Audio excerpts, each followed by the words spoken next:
I know there's no way I can convince you that this is not one of their tricks, but I don't care. I am me. My name is Valarie.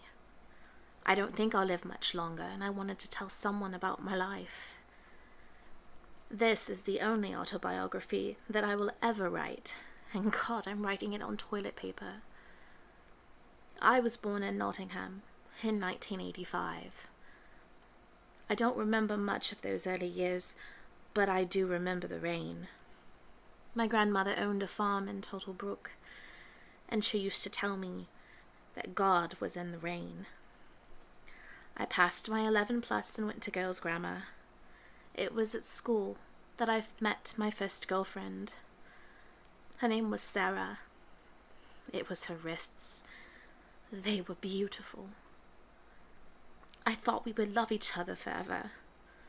I remember our teacher telling us that it was an adolescent phase that people outgrew. Sarah did. I didn't. In 2002, I fell in love with a girl named Christina. That year, I came out to my parents. I couldn't have done it without Chris holding my hand. My father wouldn't look at me.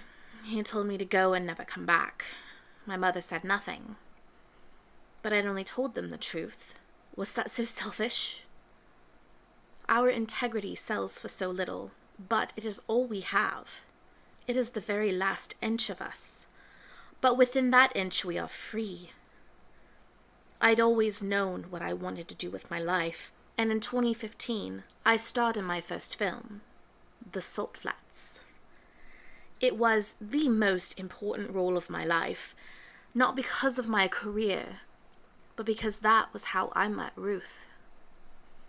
The first time we kissed, I knew I never wanted to kiss any other lips but hers again. We moved to a small flat in London together. She grew scarlet Carsons for me in our window box, and our place always smelt of roses. Those were the best years of my life. But America's war grew worse and worse and eventually came to London. After that, there were no roses anymore. Not for anyone. I remember how the meaning of words began to change. How unfamiliar words like collateral and rendition became frightening, while things like Norse fire and the Articles of Allegiance became powerful. I remember how different became dangerous. I still don't understand it, why they hate us so much. They took Ruth while she was out buying food, and I've never cried so hard in my life. It wasn't long till they came for me. It seems strange that my life should end in such a terrible place. But for 3 years, I had roses and apologized to no one. I shall die here. Every inch of me shall perish, every inch but one. An inch.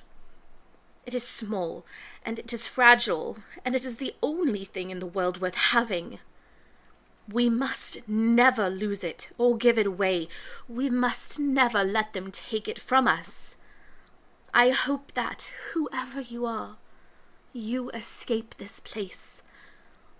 I hope that the world turns and that things get better. But what I hope most of all is that you understand what I mean when I tell you that even though I do not know you, and even though I may never meet you, laugh with you, cry with you, or kiss you, I love you.